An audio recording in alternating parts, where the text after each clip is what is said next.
Okay, for the metallic bonding, you need to understand the structure of a metal.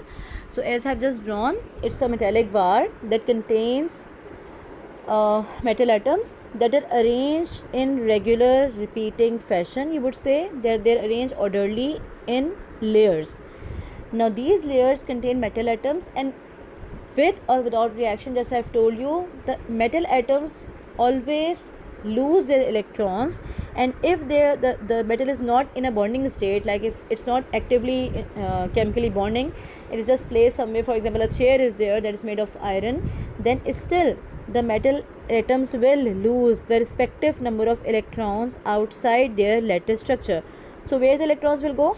Because there is no you would say it's not involved in a reaction, so metal atom will lose electrons, constitute a positive charge, and the neighboring positive electrons that having the positive nuclei of metal atoms, they will attract the delocalized negative electrons. So a positive metal ion that is surrounded by that is already lost its electron will get a positive charge, and the negative electron will be attracted by the neighboring positive nuclei.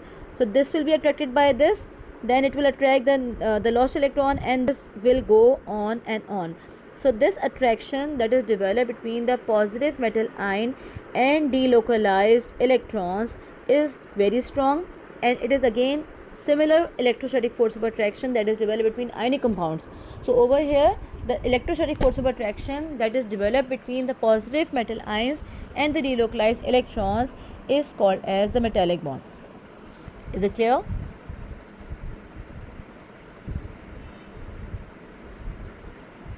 Okay, clear. So it's just like that, and this strong electrostatic force is again you would say it's the reason why metals again have high melting and boiling points, except for group number 1 metals, because they are generally soft. Otherwise, if we talk about the transition metals, so if we talk about iron's melting point, it is 1560 degrees centigrade.